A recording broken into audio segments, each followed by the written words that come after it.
اعوذ باللہ من الشیطان الرجیم بسم اللہ الرحمن الرحیم الحمد للہ رب العالمین والصلاة والسلام علی النبی وآلہ۔ قرآن اور ہمارے عقائد کے عنوان سے امامت کے سلسلے میں گفتگو جاری تھی۔ اس سے قبل امامت کی اہمیت اور امامت کی عظمت اور اس کی ضرورت کے بارے میں بیان کیا کہ اہمیت بھی ہے اور ہر زمانے میں کسی نہ کسی رہبر کا اور کسی نہ کسی ہادی کا اللہ کی جانب سے ہونا ضروری ہے، اور یہی ہم شیعوں کا عقیدہ بھی ہے۔ اب یہاں پر امامت کے سلسلے میں ایک گفتگو آتی ہے کہ جو سلسلہ شروع ہوا اس میں پہلی ذات مولا کائنات حضرت علی ابن ابی طالب علیہ السلام کی ہے کہ جن سے امامت کا آغاز ہوا ہے، جو خلیفہ بلا فصل اور جانشین پیغمبر کہلاتے ہیں۔ حضرت امیر کے سلسلے میں بھی قرآن میں کثرت سے آیات موجود ہیں، احادیث پیغمبر کے علاوہ جو بہت سی ہیں، اور عقلی دلیلوں کے علاوہ کہ صرف مولا کائنات ہیں۔ مثلا علامہ حلی نے اپنی کتاب نہج الحق و کشف الصدق میں 88 آیات کا تذکرہ کیا ہے، 88، کہ جو مولا کائنات کی امامت کو ثابت کر رہی ہیں۔ ان میں سے بعض آیات جو قرآن کریم کی مولا کائنات کی خلافت اور امام علی کی وصایت اور آپ کی بلا فصل جانشینی کو بیان کر رہی ہیں۔ مثلا ایک مشہور آیت ہے سورہ مائدہ کی 55ویں آیت ہے، سورہ آیہ ولایت جس کو کہا گیا ہے، انما ولیکم اللہ ورسولہ والذین آمنوا الذین یقیمون الصلاۃ ویؤتون الزکاۃ وہم راکعون، کہ بے شک یعنی اس میں حصر بھی ہے، صرف اور صرف تمہارا ولی اللہ ہے، ورسولہ اور اس اللہ کا رسول تمہارا ولی ہے،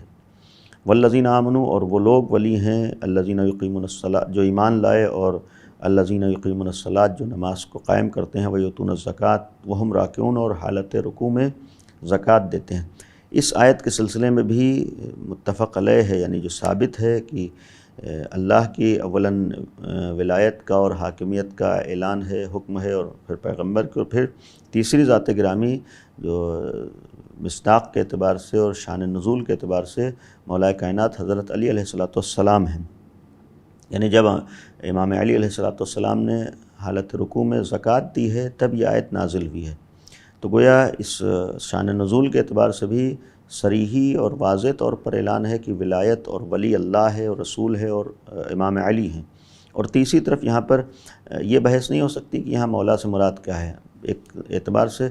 سامنے کی چیز ہے کہ جس معنی میں اللہ مولا ہے، یعنی اگر اللہ کے مولا ہونے کا مطلب اور اس کی ولایت کا مطلب حاکمیت و سرپرستی ہے، تو پھر رسول کی ولایت کا مطلب بھی حاکمیت و سرپرستی ہوگا اور اولا بتصرف ہوگا، اور اسی طریقے سے امام علی کی ولایت کا اور ان کے مولا ہونے کا مطلب بھی حاکمیت و سرپرستی اور اولا بتصرف ہونا ہے۔ اور پھر اس آیت کے سلسلے میں اگر دیکھیں تو مولا کائنات کے بارے میں نازل ہونے کے بارے میں خود احقاق الحق میں آیت اللہ مرشی نے 85 کتابوں کا اہل سنت کی معتبر حدیثی و تفسیری کتابوں کا حوالہ دیا ہے، کہ جس سے یہ ثابت ہے، یعنی جن کتابوں میں معتبر کتابوں کا تذکرہ ہے 85،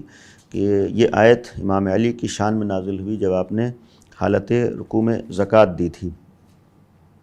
تو ایک آیت جس سے یہ ثابت ہوتا ہے کہ یہ اہمیت کا بھی اندازہ ہوتا ہے جانشینی اور امامت کا، اور دوسری طرف یہ ثابت ہوتا ہے کہ اس سے مراد امام علی علیہ السلام ہیں۔ یا اسی طریقے سے آیہ بلغ ہے جو متفق علیہ ہے، یعنی حدیث میدان غدیر خم میں جو آیت نازل ہوئی تھی پیغمبر کے آخری حج سے جب واپسی ہو رہی ہے، اور جب میدان غدیر خم میں پہنچے ہیں تو یا ایھا الرسول بلغ ما انزل الیک من ربک، اے پیغمبر پہنچا دیجئے اس حکم کو جو آپ کی طرف آپ کے پروردگار کی جانب سے نازل کیا جا چکا، یعنی سورہ مائدہ ہی کی آیت نمبر 67 ہے، 67، کہ جس میں پیغمبر کے سامنے صریحی ایک پیغام ہے، حکم ہے کہ اے پیغمبر پہنچا دیجئے ما انزل الیک من ربک، اس حکم کو جو آپ کی طرف آپ کے پروردگار کی جانب سے نازل کیا جا چکا۔ وَإِن لَمْ تَفْعَلْ، اور اگر آپ نے نہ پہنچایا، یعنی یہ گویا جانشینی اور خلافت اور امامت کا اعلان نہ کیا، اور گویا امیر المومنین کے مولا ہونے کو گویا نہ پہنچایا اور ان کی ولایت کا اعلان نہ کیا، فَمَا بَلَّغْتَ رِسَالَتَهُ، گویا کوئی بھی رسالت کا کام انجام نہ دیا۔ وَاللَّهُ يَعْصِمُكَ مِنَ النَّاسِ، اور اللہ آپ کو لوگوں سے محفوظ رکھے گا۔ یہ خود ایک آیت ہے، اور اس آیت کے ضمن میں بھی کثرت سے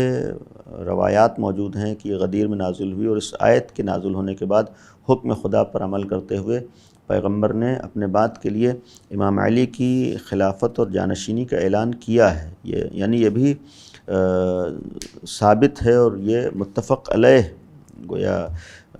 واقعہ ہے اور یہ آیت ہے۔ اور اس ضمن میں بھی پیغمبر نے جب آیت نازل ہوئی تھی ایک خطبہ بھی ارشاد فرمایا ہے جو مختلف کتابوں میں اور معتبر کتابوں موجود ہے، جس میں ایک طولانی خطبہ دینے کے بعد فرمایا تھا کہ یا ایھا الناس من اولی الناس بالمؤمنین من انفسہم، کہ لوگوں پر کون زیادہ اولویت رکھتا ہے، یعنی اولا بالتصرف کون ہے اور کون گویا ولایت رکھتا ہے ان کے نفسوں کے اوپر۔ تو لوگوں نے کہا کہ اللہ اور اس کا رسول بہتر جانتا ہے۔ تو اس کے بعد پیغمبر نے جملہ فرمایا تھا کہ ان اللہ مولایا، اللہ ہمارا مولا ہے، وانا مولا المؤمنین، اور میں مومنین کا مولا ہوں، وانا اولا بہم من انفسہم، اور میں ان کے نفسوں پر ان سے زیادہ اولویت رکھتا ہوں، یعنی ان کے نفسوں پر اولا بالتصرف ہوں میں۔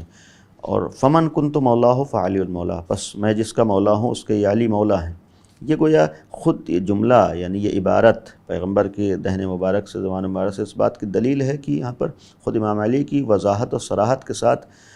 وصایت، خلافت، جانشینی اور امامت کا اعلان فرمایا ہے۔ اور یہاں پر یہ گویا واضح ہے کہ یہاں ولایت و مولا سے مراد کیا ہے۔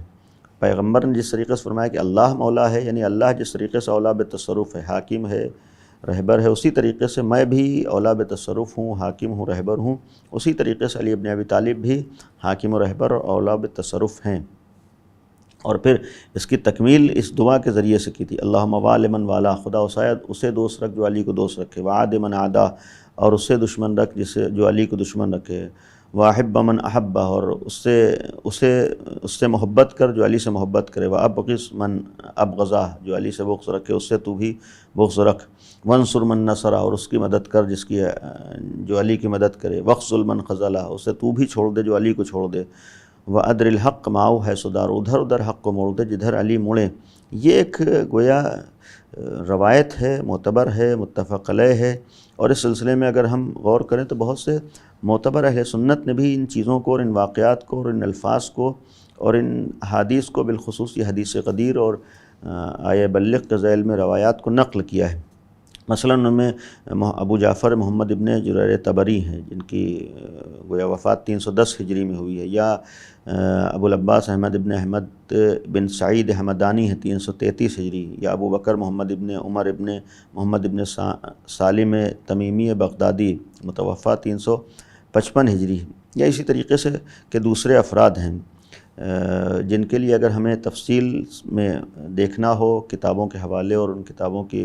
گویا سند اور وغیرہ کی جستجو کرنا ہو اور تحقیق کرنا ہو، تو علامہ امینی کی الغدیر جو کتاب ہے 11 جلدوں میں، اس کو ہم دیکھ سکتے ہیں۔ اس میں تمام اہل سنت کے منابع سے اور ان کتابوں سے انہوں نے ثابت کیا ہے۔ پہلی جلد میں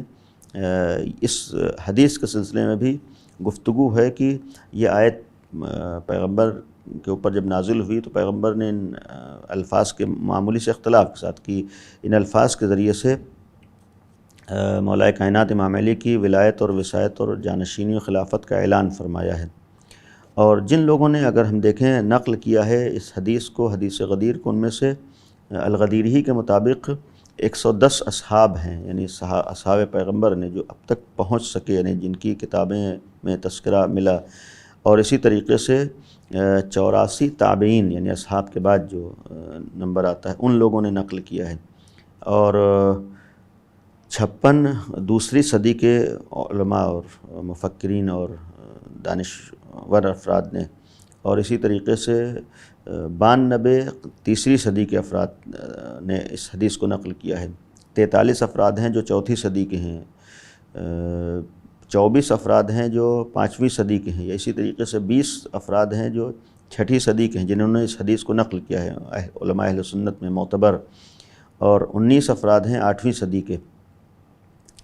اور 20 ہی افراد ہیں 7ویں صدی کے، 19 افراد ہیں 8ویں صدی کے، 16 علماء ہیں معتبر علماء جنہوں نے 9ویں صدی کے ہیں اس حدیث کو نقل کیا ہے،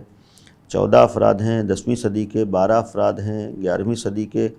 اور 13 افراد ہیں 12ویں صدی کے، 12 افراد ہیں 13ویں صدی کے، اور 19 افراد ہیں 14ویں صدی کے، یعنی جنہوں نے اس حدیث کو معتبر علماء میں، مشہور علماء میں جو اس حدیث کے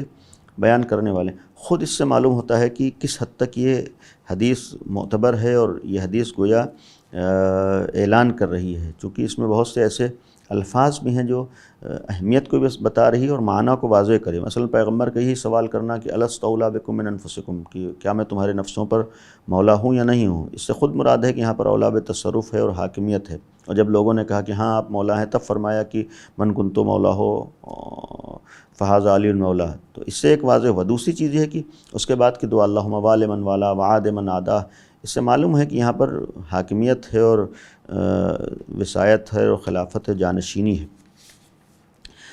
غرض کی اس طریقے کی اور بھی دیگر آیات ہیں، اگر وقت رہا انشاءاللہ اس کے بعد کے جلسے میں اور درس میں بیان ہوں گی۔ ہم اگر آج تحقیق کریں، آج یہ زمانہ نہیں ہے کہ ہم جا کر ایک ایک حدیث کے بارے میں سوال کریں کہاں لکھا ہے۔ آج اگر کوئی تحقیق کرنا چاہتا ہے تو خود آج مختلف وسائل اس کے ہاتھوں موجود ہیں، اس کے ذریعے سے سرچ کر کے معلوم کر سکتا ہے۔ کسی بھی حدیث کو ہم کو دیکھنا ہے، کسی بھی چیز کے بارے میں تحقیق کرنا ہے، تو آج ہمارے لیے راستہ کھلا ہوا ہے۔ آج ضرورت ہے کہ ہم حقائق تک پہنچنے کی کوشش کریں اور دلائل کے ذریعے سے اور جو موجود دلیلیں ہیں ان کے ذریعے سے ہم اپنی نجات کا انتظام کریں اور ہم اپنی ہدایت کی فکر کریں۔ ظاہر سی بات ہے کہ ہرگز ہمارے دین میں اس عنوان سے کوئی مذہب اور دین قابل قبول نہیں ہے کہ ہم کسی مذہب پہ عمل کرتے چلے آ رہے ہیں لہٰذا ہم اس مذہب کے پیروکار ہیں، نہیں، خود ہماری ذمہ داری ہے، خود ہمارا فریضہ ہے کہ ہم تحقیق کریں، تحقیق کے ذریعے سے کسی مذہب کو اپنائیں۔ انشاءاللہ ہم دعا کریں کہ خداوند عالم ہم سب کو امامت کی اہمیت کو سمجھنے کی توفیق عطا فرمائے اور مولا کائنات حضرت امیر علیہ السلام کی امامت کو سمجھ کر اس کو ماننے کی اور ان کی پیروی کرنے کی توفیق عنایت فرمائے۔ وآخر دعوانا ان الحمد للہ رب العالمین۔